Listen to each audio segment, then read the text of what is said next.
Greetings, Israel and sojourners of Israel.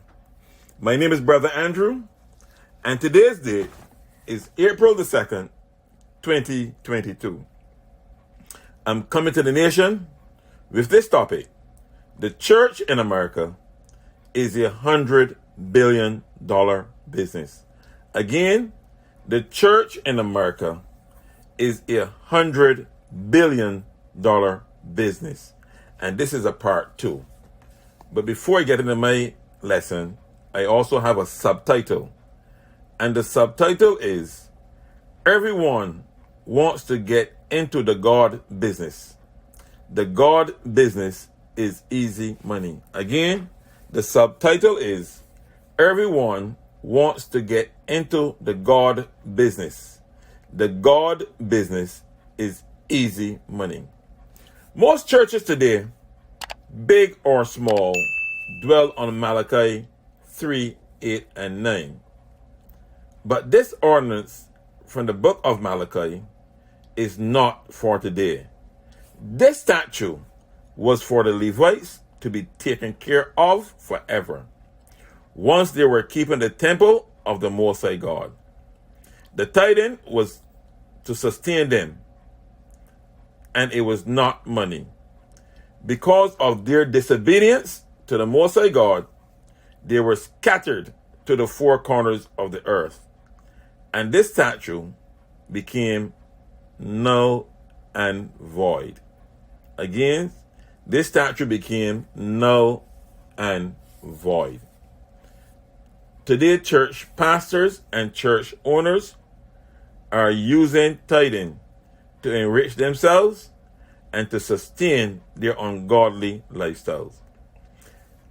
Let's hear what Malachi 3, 8, and 9 has to say.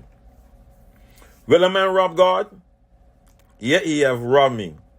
But he said, Wherein have we robbed thee? In tithe and in offerings.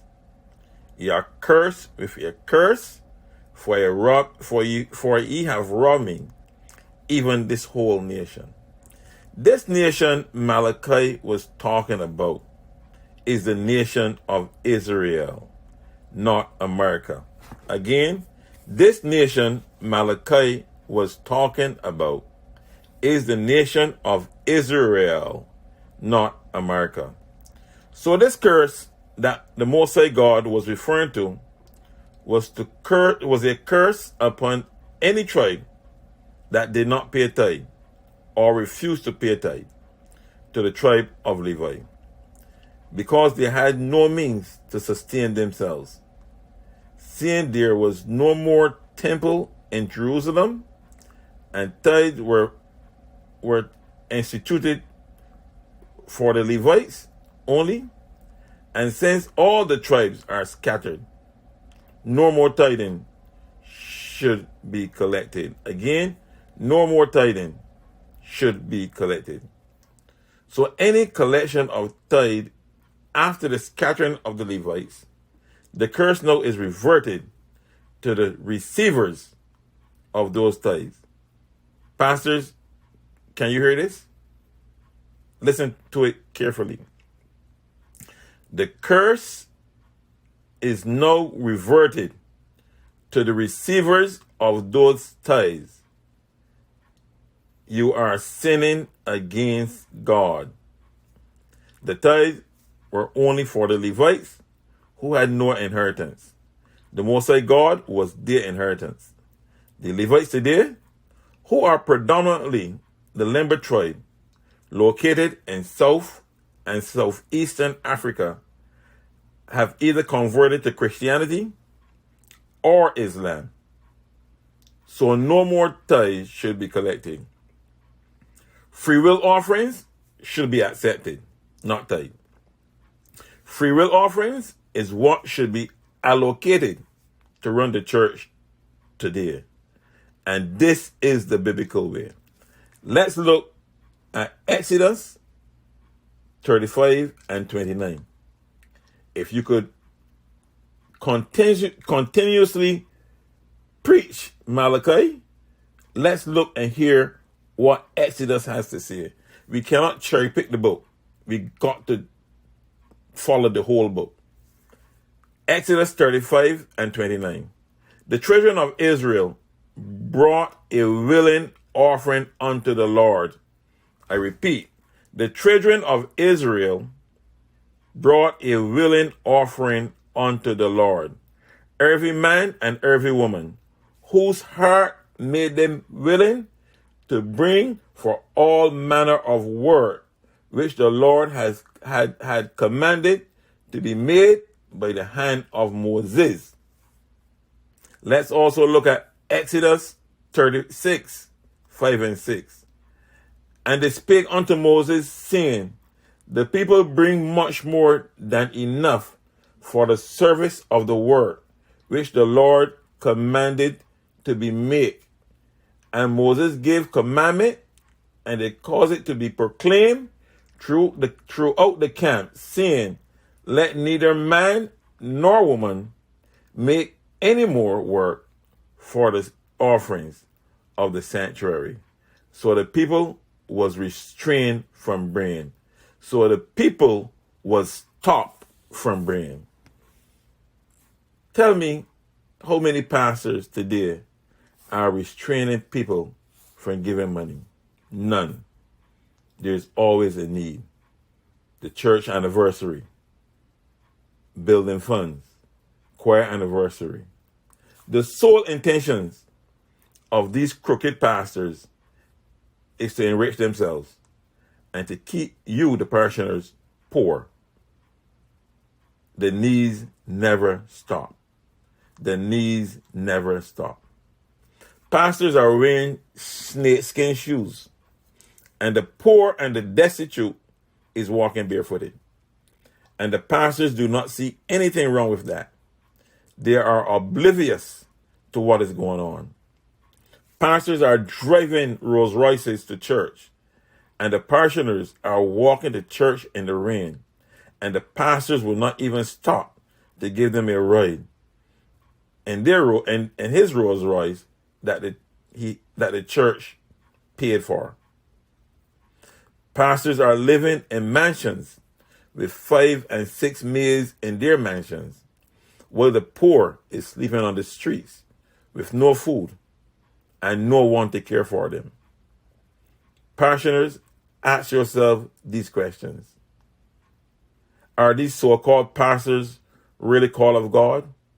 Would a true God and a righteous God condone such behavior? Everyone wants to get into the God business. The God business is $124 billion a year business. This is stolen money. This is stolen money. Remember Jeremiah 17 and 11. As the partridge sitteth on eggs and hatcheth them not, so is he that getteth riches, and not by right, and not by right, shall leave them in the midst of his days, and at his end shall be a fool. The partridge that stole those eggs and could not hatch them is a classic example of today's preachers and pastors stealing money from the poor and the destitute. Hell is continuously enlarging herself to accommodate pastors, preachers, and false prophets. The Most High God gave us a commandment to take care of the poor, the widows, the fatherless, and the less fortunate, not beggars, not beggars. Most preachers and pastors today are beggars. Again, most preachers and pastors today are beggars. We are not supposed to take care of them. Let them go and work. Let us look at the sad situation of Deacon Eddie. Take a look at this clip.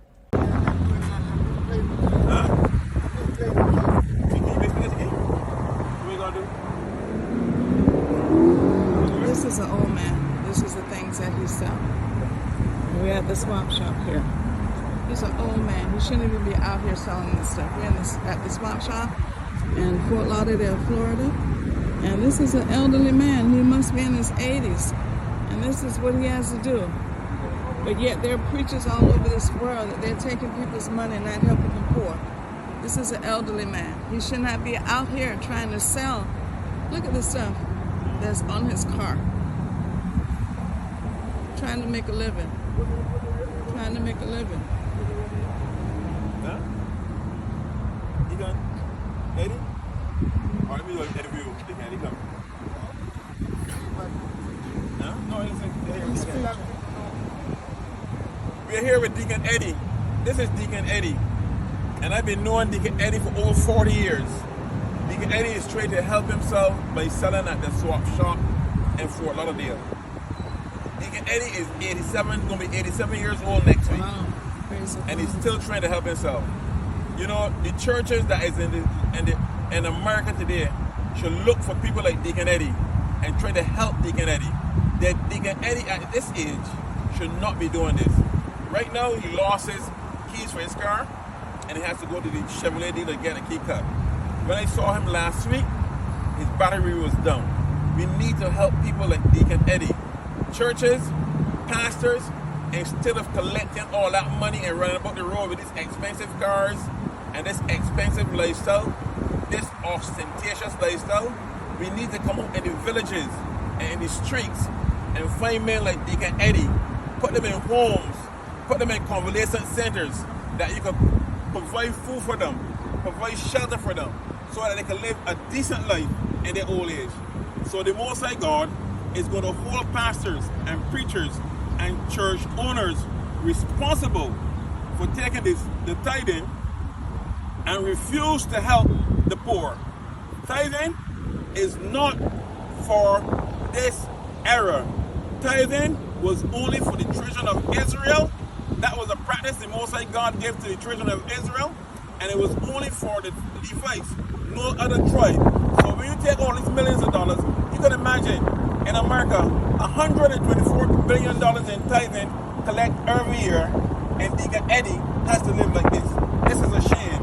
God is going to hold pastors, preachers, teachers, and those that pick up God's money and rob God's people. God is going to hold them responsible. Again, I thank you. I'm here with Deacon Eddie, a good brother. Like I said, I've been knowing him for 40 years, over 40 years, and he's a good man. I saw him here and I knew something was wrong, and I decided to stop and see if it can help him. Again, teachers and pastors, come out on the streets, look for people like Deacon Eddie, help them so these people can live a decent life in their old age. Thank you. May the Most High bless you. Okay. Deacon Eddie will be 87 years old next week. At his age, he should not be working, but he is still working. He misplaced his keys on this particular day and could not work.